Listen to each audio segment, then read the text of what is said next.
Hello and welcome to another episode of Relationship Alive. This is your host, Neil Sattin. Can people really change?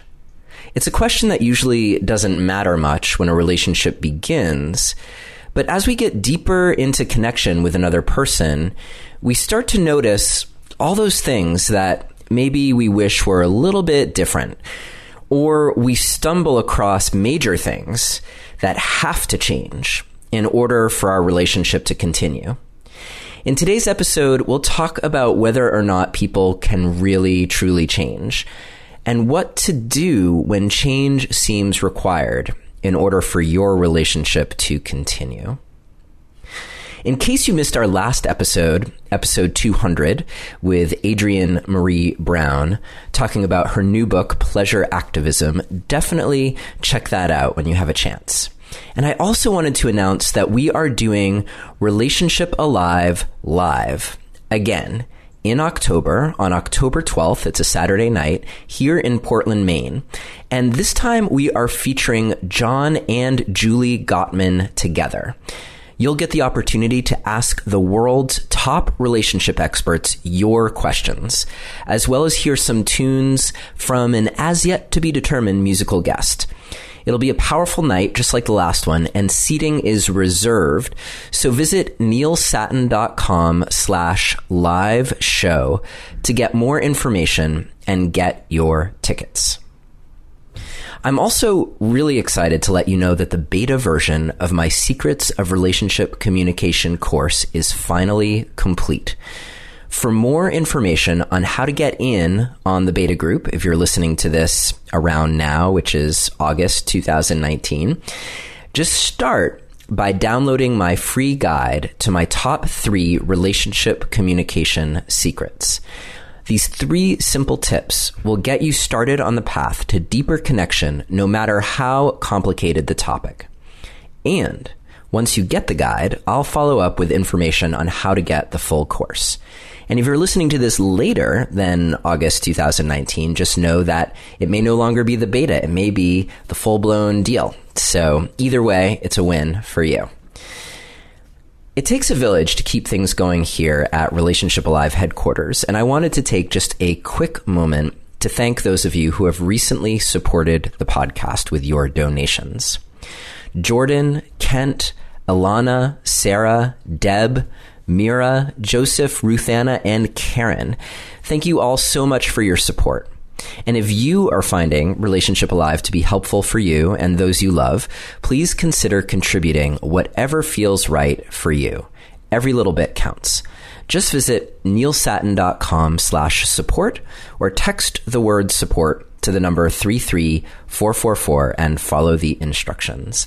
And lastly, if you'd like to connect with others who listen to Relationship Alive in a safe space where you can talk about what's going on for you, come join the Relationship Alive community on Facebook.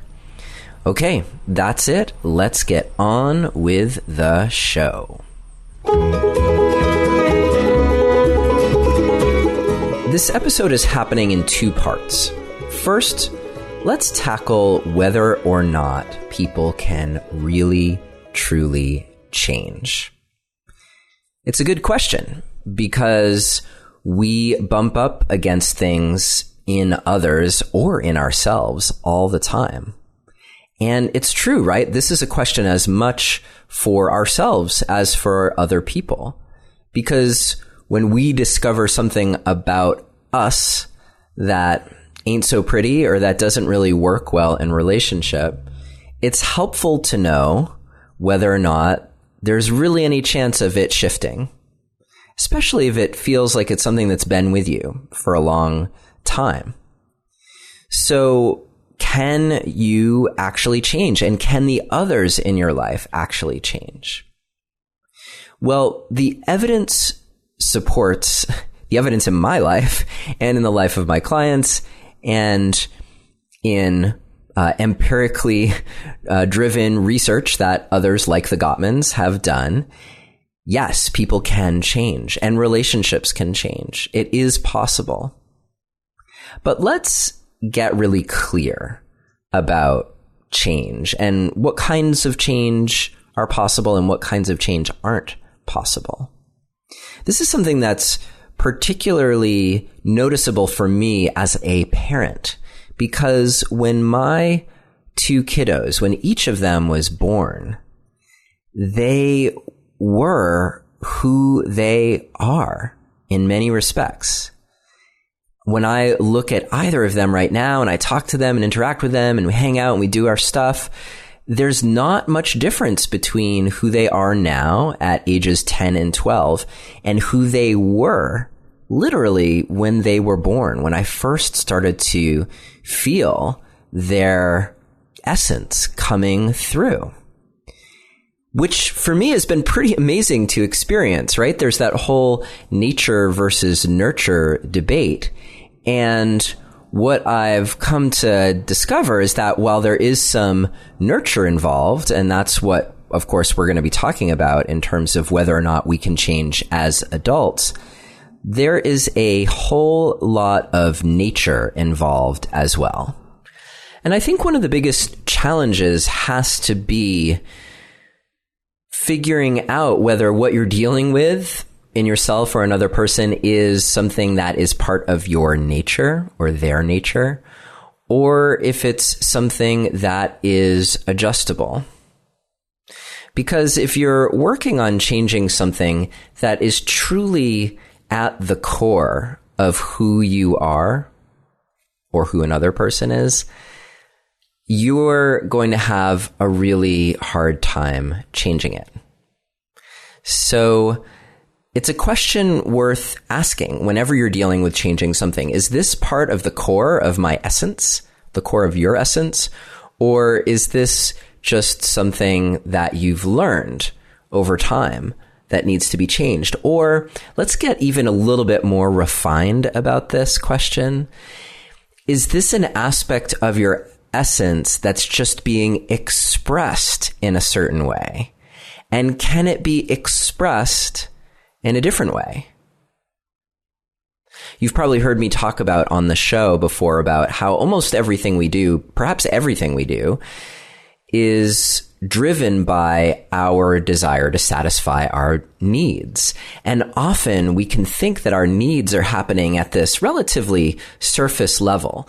It would be like me saying, I need to eat a burrito at least twice a week because I grew up eating burritos, or because I love burritos and I just want burritos. And it's possible that it would really be awesome for me to have a burrito twice a week, but deeper than the burrito is my need for nutrition, my need to be fed.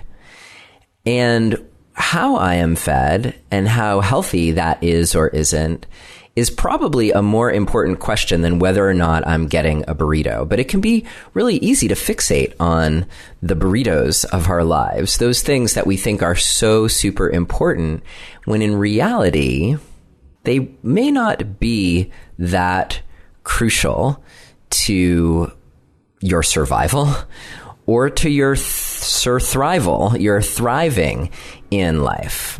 But that being said, by the time that you are listening to this podcast, you've probably got some years under your belt, some years of responding to life in particular ways, showing up in particular ways, interacting with others, expecting things from others, how you show up for other people's expectations.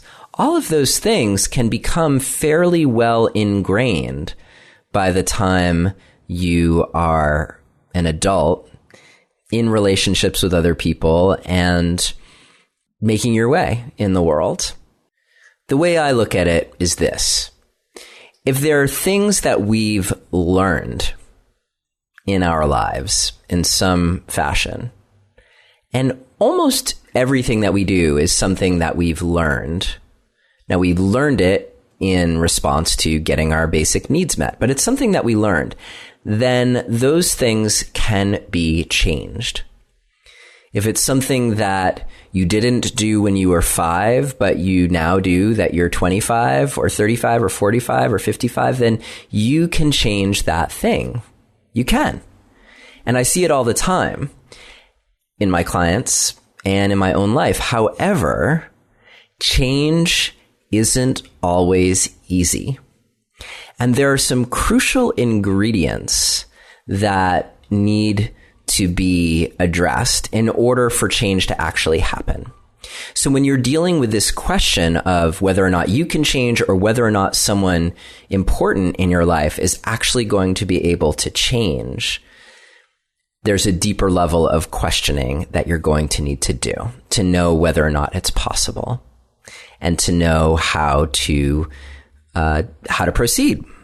The way I see it, there are two main kinds of change. The first kind of change are the things that just sort of happen over the course of our living our lives, where by the results of just doing what we do, we develop and grow and shift. Those things happen. So you can look at the place that you are in the present and you can see it as the results of where you've been in the past. And you are probably different than you were in the past. So change has actually happened, whether you were trying or not. The second kind of change is more directed change, where you recognize that there's something that you want to be different in some way, and you make a concerted effort to change that thing. And what's really amazing is when you can align the two of those things, when you can figure out what you want to change because there's some sort of problem, but you can line up the way that you change with things that you are already doing in your life. A simple example of this you've probably heard about: when you want to change a habit or you want to add a new habit, you attach it to a habit that you already have.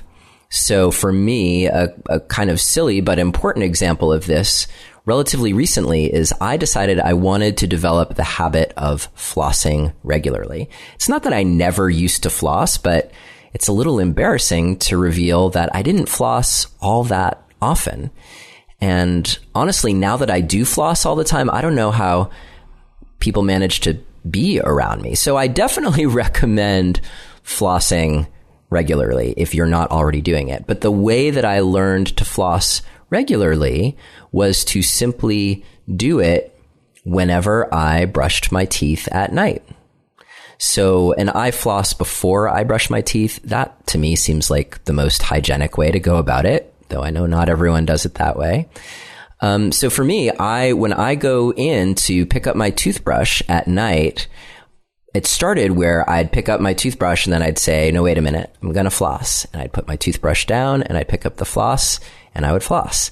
And this happened for probably a couple weeks until I came in and I started going for the floss as the first thing that I did. And over time, and it's been months now, it has become just another habit that I do. So that's an example of attaching something new to something I was already doing. It evolved out of my natural habits. But there are things that are not necessarily quite like that. Like you might want to develop a new exercise regimen, or you want to maybe try to figure out how to not be such a negative person, or you're hoping that your partner will stop being argumentative with you and instead understand you and get on your side. So these are some potentially really significant changes, especially if they represent ingrained ways of being with each other. You know, if your partner is the kind of person who always responds to what you say or do by being the devil's advocate or by being argumentative, or you offer them feedback, they take it as criticism and get defensive, then you are going to need to be a little bit more intentional about how you are going to change and realistic about that process. So I want to tell you more about that so you know what's in store for you. I don't want it to be a big surprise. I want you to actually know what you're signing up for when big change is on the horizon. But at this moment, I want you to just have it in mind, like, okay, change is possible. When I look at my partner and I see that what they're doing is not an expression of their core being, but it's simply a way that they've learned to be in the world, then I know somewhere deep down, change is possible.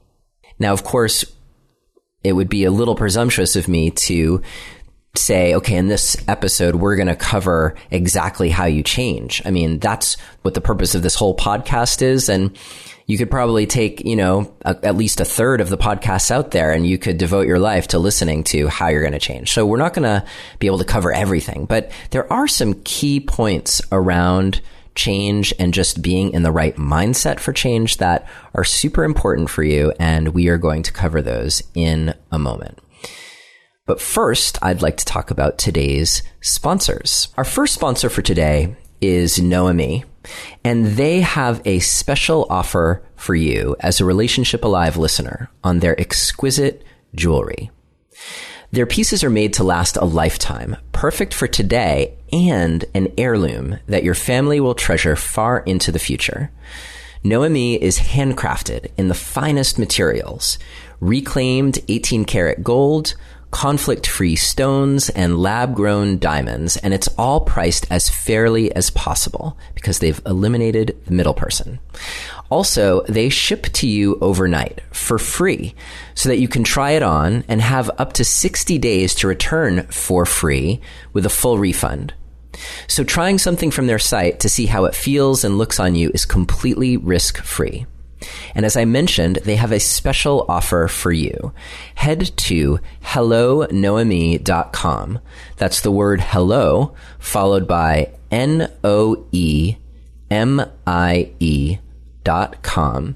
and use the coupon code ALIVE for $75 off your order today. And if you want this as a gift from someone, don't make them guess. Go ahead and tell them what you want with their drop a hint option, which is on every product page. That's $75 off with the coupon code ALIVE at hellonoemi.com. Our second sponsor is Native Deodorant. Now, you might be surprised at just how much time Chloe and I have put into finding a deodorant that not only works, but that doesn't have any harsh ingredients or overpowering fragrances. We like to smell each other. We just don't want to smell bad. And that's where Native comes in. Their products are filled with ingredients you can find in nature, like coconut oil, which is antimicrobial, shea butter to moisturize, and tapioca starch to absorb wetness. They don't ever test on animals. They don't use aluminum or any other scary chemical ingredients. And they are so confident that you'll like their deodorant that they offer free shipping and returns. So Chloe has actually been using their unscented deodorant for a while, and I recently decided to give it a try because I wanted to really put it to the test. And so hopefully this isn't too much information, along with the flossing from earlier. I put their deodorant on after having gone a day without wearing any deodorant or showering. Now, of course, that never happens, but it happened to happen that day, and I just wanted to see how it would do. So not only did it neutralize everything on the spot, it was still working hours and hours later when it was time to go to bed. Did I mention that this was the unscented version? So I didn't even cover it up with anything, though I am curious about some of their other scents like coconut and vanilla or cucumber and mint. It's such a relief to find something that not only works when I'm fresh out of the shower, but also can help me out after an absent-minded day when I somehow forgot to apply deodorant when I got dressed in the morning. And Chloe has also been raving about how amazingly Native deodorant has been working for her too. So Native Deodorant has a special offer for you to give them a try.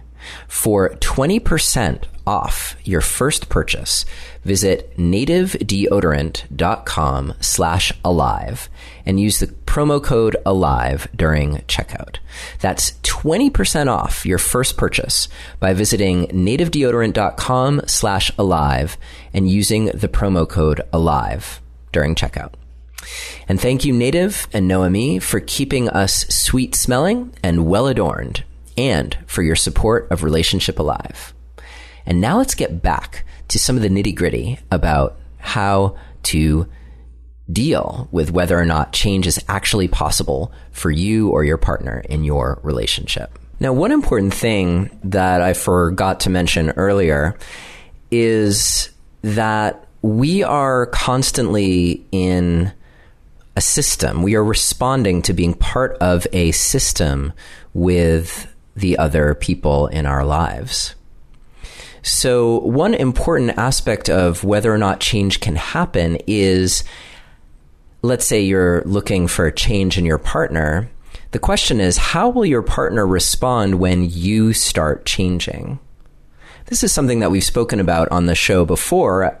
I just wanted to make sure that we didn't forget about it, that when you change your steps in the dance, your partner will have to change their steps. Either that or there will be some big missteps and calamity. Now, I'm saying that kind of lightly. It can be actually quite a painful thing when you start to change how you operate if your partner doesn't adjust what they're doing, because it can be very confusing for them. Generally, the way that we are in our relationships evolves again over time. And so something changing, it can be kind of discombobulating, and our partners may not really know how to respond to that. So we need to show up compassionately and maybe help them or help them understand what kinds of things are changing. That compassion is an important part of the change equation, I think. So now that we've covered that, because what I'm about to say will help you, even if you want your partner to change, because you can do these things and then wait to see what happens with your partner. That's a big part of the communication course that I just created. I isolated all the ways that when we're communicating with someone else, where we can actually have an impact. So if you're waiting for your partner to change the way that they communicate with you, that could be a really long wait. But you could make changes in how you communicate that almost require your partner to respond in a different way. So that's the whole premise of the communication course that I just did. All the ways that you can change you, and then you see what happens with your partner. And you want to show up for that in a way that's inviting and generative. And even then, if you're doing that and your partner just resists and wants to revert back to the old way and can't make any change, and you can't find some way to broach the subject or bridge the gap, then that could be a sign that your relationship can't actually grow in a new direction that's important to you. So that's just something to bear in mind. When we start to shift, if the relationship can't shift too, and if our partner can't shift along with us, then that can create problems. And that's why often we want everything to be the same until suddenly it becomes a problem for one or both of us. So we want everything to be same and safe, and then all of a sudden we can look at the big landscape of our lives and be like, oh my gosh, like this is not what I had intended. So let's see if we can gauge the potential for change. Now that we know that change is possible, what about the potential for change? One thing that's key is the desire to change. And maybe even before that is the recognition that there's something that needs changing. Now, this comes up a lot in relationships where one person has a big problem and the other person thinks there's no problem. So then that becomes a communication problem because one, there's the inner work that the person with the problem might need to do just to kind of get to the heart of what the problem actually is. And on the flip side, once we've gotten to the heart of what the problem actually is, now we need a way to communicate about that with our partners that helps them come up the curve to what is going on, what the problem is, in a way that actually makes it possible for them to do something about it. And hopefully to recognize, oh yeah, even though that wasn't a problem for me, that is definitely a problem because it is a problem for my partner. And that can bring up some existential questions because when confronted with information like that, it would be normal for anyone to say, well, wait a minute. Is this thing important to me? Like maybe the fact that it's a problem for my partner means something deeper for me about whether or not I want to be in this relationship. So all of that is actually quite legitimate, and they're helpful questions to ask, even though they make everyone really, really uncomfortable, because through asking those questions, you can get to a deeper commitment. And that deeper commitment is the second piece. So we have we have requirement 0.5, which was recognition of something that needs to be changed. Then we have recognition 1, which is or requirement number 1, which is the desire to change. And then the next thing is the willingness to commit to a process, something, anything. Now, when there's something major going on, it's tempting to want big change to happen really quickly. The third requirement, when you're assessing, is the willingness to be patient. So there's something alluring and enticing about taking massive action. That's, the big kind of buzz phrase around changing things. And it's true. You have to do something different. We'll talk about that in a moment in order for change to happen. But the real changes, the changes that actually take over time, are the ones that are small and incremental and that add up. Every so often you can get a windfall change, a lottery kind of change, a lightning strikes kind of change. Maybe not lightning striking, because that can be kind of uncomfortable, but you get the idea. You can get those big things and suddenly it's abrupt and it's different and that sticks. But most of the time it's going to be something like learning how to floss your teeth regularly, developing a new habit, because the way that we are is the result, as we were saying earlier, of our habits of being. So more or less any change that you're going to do represents a change in your habits. And to change those things, you need to make small changes that are doable and sustainable. Okay. So the next thing is figuring out whether or not there's a willingness for new input. Now, we can have our own ideas about what kind of new input is required, but sometimes how we would approach a problem is not necessarily the best thing for our partners. It could be that the way our partners approach problems is part of the problem. So that could be a bridge that you have to cross. However, most likely what you'd want to gauge is the willingness of your partner to hear you, to whether or not they want to even hear suggestions about what might be helpful. And maybe they will and maybe they won't. But if they've recognized that there's a problem, if they've committed to the process, if they have a desire to change, if they have a willingness to be patient, to recognize, okay, I'm dedicated to this and it's going to take time, then the question is, what will they do that introduces new information into the system, new ways of acting? Because even the smallest change can and will make an enormous difference over time. But nothing will happen unless you expose yourself to new perspectives. So that's part of the willingness as well. Willingness to try something new, even if it's something small. And I invite you to not be prescriptive about what that has to be, but instead to be more in process with yourself or with your partner, and to invite their creativity. And both of you can get collaborative and creative about how to do things differently. It's one of the best ways to collaborate, actually. And lastly, something that I touched on a moment ago. It's funny, this conversation about change keeps coming back onto itself, and there's something kind of magical about that when that happens, I think, is this key ingredient of compassion. So finding the place in you where love resides, where compassion resides, and having that for yourself, for how challenging it can be to want to change and not have changed. How challenging it can be for you to want your partner to change and to have the change becoming super slowly, for compassion when there are setbacks, because setbacks will happen. But then can you ask, in the middle of a setback, how can I support you? There's been a setback. I'm not going to blame you for it. I'm not going to freak out. I'm just going to ask you, how is there a way that I can support you? I'm noticing you. I notice that you're trying. I notice that you're putting in the effort. How can I support you?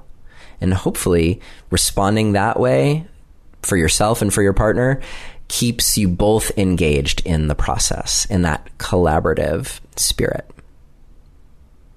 So if you find that you have, and I don't think there probably is a scientific way of measuring these things, but I'm going to say if you have at least a few of these characteristics going for you, or your partner does, then you're on the right track, because you can combine them in a new and novel way to get the others. Recognition of a problem, desire to do something about it, willingness to commit to a process, some process, being in process together. It's a journey.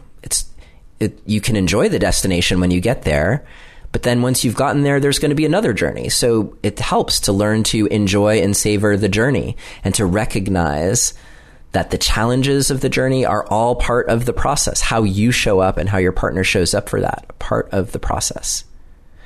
Willingness to be patient with each other, to take small steps, big steps when they make sense, maybe a calculated risk. But when there's no big calculated risk that you can take, do something small. Just don't do nothing, because if you do nothing, nothing will change, right? And compassion for yourself, compassion for your partner, compassion for the other people in your lives who are dealing with all of this change. And if you can hear that airplane, let's have a little compassion for the pilot who has no idea that they just interrupted the recording of the end of this episode of Relationship Alive. It's been great to spend this time with you today. I always appreciate being with you. Next week, we will be joined by Jeff Brown, whose recent book, Grounded Spirituality, takes on some of the spiritual bypassing that's going on out there and gets to a place where we can really ground ourselves in who we are as beings in this world and what our missions are, and how we can bring that into connection within, connection with something greater, and especially connection with your partner. After all, this is Relationship Alive, isn't it? As always, I'd love to hear from you. My email address is Neilius, Neilius, @neilsattin.com. I cannot always reply, but I will always read what you send. And if I can do it in an anonymous fashion, I will maybe make whatever you write into the topic for another podcast episode. In the meantime, take care, and I will see you next week.